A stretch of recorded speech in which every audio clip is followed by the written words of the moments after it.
जी माण्हू नंढो थी वॾो थिए थो ये छोकिरी खे न इश्क विश्क क्यों साईं? ॾिसो इस्लाम इन शइ जी इजाज़त थो ॾे छाजी जेकॾहिं को पंहिंजी न्याणीअ जी मर्ज़ी पुछण खां सवाइ उन जी शादी ज़बरदस्ती थो कराए त क़यामत जे ॾींहुं ईअं कुटिजंदो जीअं गॾो पतण ते कुटिजंदो आहे। न्याणी त न्याणी आहे, उहा हिंदूअ जी हुजे, उहा मुस्लमान जी हुजे, उहा देवबंदी जी हुजे, उहा बरेलवी जी हुजे, उहा शीअ जी हुजे, अहिड़ी कानून साज़ी थियणु घुरिजे त घरां न्याणी न भॼे, चाहे उहा कंहिंजी बि न्याणी हुजे, चाहे हिंदू जी हुजे चाहे मुस्लमान जी हुजे।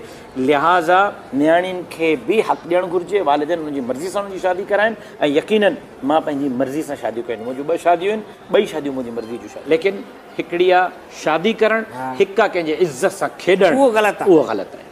अॼु 90% नौजवान न्याणियुनि जे इज़तुनि जा जनाज़ा था पढ़नि। उन्हनि नौजवाननि खे यादि रखणु घुरिजे त सुभाणे उन्हनि जूं बि न्याणियूं दार जी बदसूरती खां माण्हू खे बचणु घुरिजे।